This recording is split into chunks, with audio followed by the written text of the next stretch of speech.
अस्सलाम वालेकुम। पिछले लेक्चर में हमने के को डिस्कस किया था। अभी उसी के रिलेटेड हम एक टॉपिक डिस्कस करेंगे, voltage divider rule. Voltage divider rule simply के का ही शॉर्ट फॉर्म है। जो काम हम के में लंबर प्रोसेस के साथ करते थे, वही काम हम वोल्टेज डिवाइडर रूल में शॉर्ट फॉर्म में करेंगे। वोल्टेज डिवाइडर रूल में एक चीज़ याद रखें, आप जिस रजिस्टर के क्रॉस वोल्टेज ड्रॉप निकालना चाह रहे हैं उसी को आपने R1 लेना है, बाकी divided by sum of resistance R1 plus R2 जो भी है, जितने भी रजिस्टर है वो आपके सम में आएंगे। तो इसका हमारे पास फार्मूला क्या होता है? Formula V1 is equal to E multiply by R1 divided by R1 plus R2। ये फार्मूला तब तो हमारे पास आएगा जब मैं R1 के क्रॉस, इस रजिस्टर के क्रॉस में वोल्टेज ड्रॉप निकालना चाह रहा हूँ, तो मेरे पास ये फार्मूला आएगा। अगर मैं इस रजिस्टर के क्रॉस वोल्टेज फाइंड करना चाहूँ तो हमारे पास फार्मूला कैसे बनेगा? V2 is equal to E multiply by R2 divided by R1 plus R2। इस तरह हमारे पास ये फार्मूला बन जाएगा अगर मैं इस रजिस्टर के क्रॉस वोल्टेज ड्रॉप फाइंड करना चाह रहा हूँ। जिस रजिस्टर के क्रॉस हमने वोल्टेज ड्रॉप फाइंड करना है उसको हमने ऊपर लिखना है, और जिस बाकी सम ऑफ रेजिस्टेंस नीचे लिखना है, और वोल्टेज सोर्स को उससे मल्टीप्लाई कराना है। इसके रिलेटेड हमारे पास एक न्यूमेरिकल है जो काफ़ी कॉम्प्लिकेटेड भी है, तो उसको उसको देखते हैं उसमें क्या कह रहा है। ये हमारे पास है एक न्यूमेरिकल जो भी पेपर के लिए भी बहुत इम्पोर्टेंट है और काफ़ी मुश्किल भी है, ट्रिकी भी है। इसमें हमें डायग्राम भी खुद बनाना पड़ेगा कि पेपर में हमें खाली क्वेश्चन होगा, उसको समझना है, उसका डायग्राम बनाना है और उसको सोल्व करना है। तो न्यूमेरिकल में हमें क्या कह रहा है? A certain electronic device is activated when a voltage level of 5 volt, voltage level है हमारे पास 5 volt, is applied to it in one application where it is use the only DC power is available is 24 volt. हमारे पास एक ऐसा circuit बनाना है जिसमें voltage level हमारे पास 5 वोल्ट मतलब 10% के इक्वल हो, और उसमें एक ओनली डीसी पावर है जो कि 24 वोल्ट हो। Design a 2 register voltage divider that will provide the required activation voltage across the register. हमने 2 रजिस्टर को लेके एक सर्किट बनाना है जिसके अंदर 2 रजिस्टर भी हो और डीसी सोर्स भी हमने उधर लगानी है। रजिस्टर हमारे पास 2 है, यहाँ पे गिवन है। The circuit must not draw more than 10 milli ampere from 24 volt source, और सर्किट हम 10 मिली एम्पेयर से ज़्यादा की करंट ड्रॉ ना करें, कम हो लेकिन उससे ज़्यादा करंट ड्रॉ ना हो। तो इसका सर्किट कैसे बनेगा? हम एक सर्किट लेंगे और उसके साथ 2 रजिस्टर बनाएंगे और उसमें एक एक्टिवेशन डिवाइस लगाएंगे। किसी भी रजिस्टर के क्रॉस हम एक एक्टिवेशन डिवाइस लगाइए।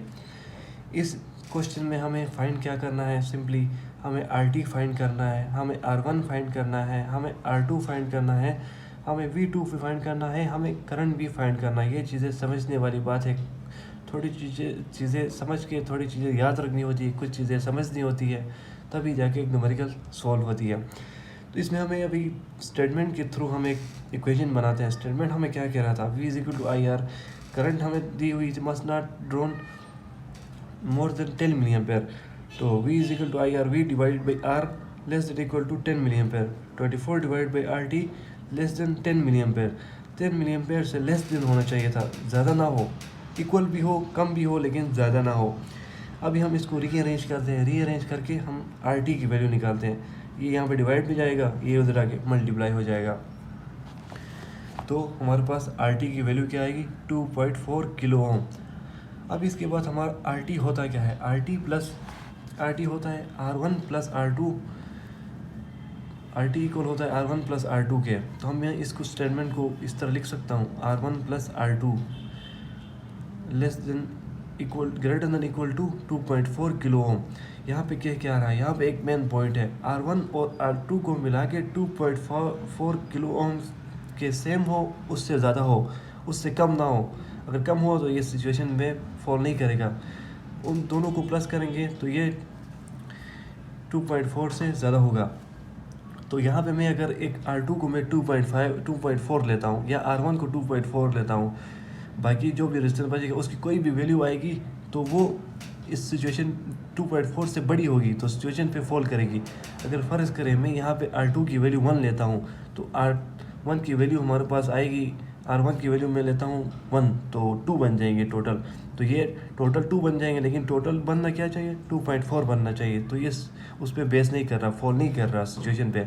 तो मैं क्या कर रहा हूँ, R2 मैंने यहाँ पे उठाया है, 2.4 ही उठाया है। तो R1 कुछ भी वैल्यू मैं लिखूँगा तो वो बड़ी बन जाएगी, तो बड़ी बन जाएगी तो वो सिचुएशन पे फॉल करेगी। तो अभी मैं इस पर लगाता हूँ वोल्टेज डिवाइडर रूल। तो voltage divider rule E multiply by R2 divide by R2 के क्रॉस में वोल्टेज ड्रॉप फाइंड करना चाह रहा हूँ। इक्वल टू 5 मैंने इसलिए किया कि यहाँ पे वोल्टेज लेवल हमें 5 वोल्ट के इक्वल हमें वोल्टेज ड्रॉप हमें दी थी, इसलिए मैंने यहाँ पे 5 वोल्ट यहाँ पे 5 वोल्ट लिखी है। अब इसको हम सोल्व करते हैं।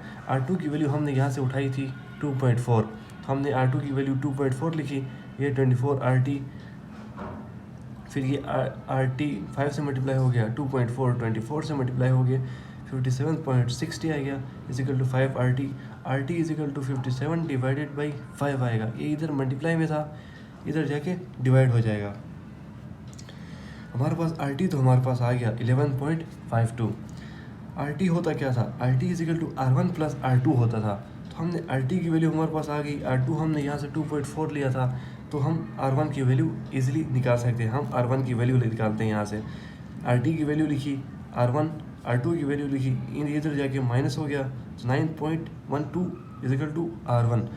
तो हमने क्या किया, यहाँ पे RT फाइंड किया, R1 भी फाइंड किया, R2 भी फाइंड किया। अब हम V2 और करंट फाइंड करेंगे, वोल्टेज ड्रॉप और करंट फाइंड करेंगे। वोल्टेज ड्रॉप फाइंड करने के लिए हम दोबारा इधर VDR हम यहाँ पे लगाएंगे, voltage divider rule. 24 multiply E multiply जिस रजिस्टर के क्रॉस निकालना है वो divided by R1 plus R2, यहाँ पे R1 होगा। तो हमने वहाँ पे 24 R2 की वैल्यू हमने निकाली 2.4, R1 और उसकी वैल्यू हमने निकाली थी 11.5। तो इसको सोल्व करेंगे, हमारे पास वोल्टेज ड्रॉप एक्रॉस R2 आएगा, तो वो हमारे पास क्या आया, 5.009 वोल्ट। अभी हम करंट निकालना, करंट हम वैसे भी निकाल सकते हैं, V इजिकल टू IR से। I is equal to V divide by RT। I is equal to V हमारे पास था 24 वोल्ट डिवाइडेड बाई RT हमारे पास था 11.5, ये आया हमारे पास 2.0 मिली एम्पेयर। ये कुछ क्वेश्चंस हमें कुछ समझनी होती है, कुछ याद भी रखनी होती है स्टेप्स, इस तरह ये क्वेश्चन सॉल्व होगी।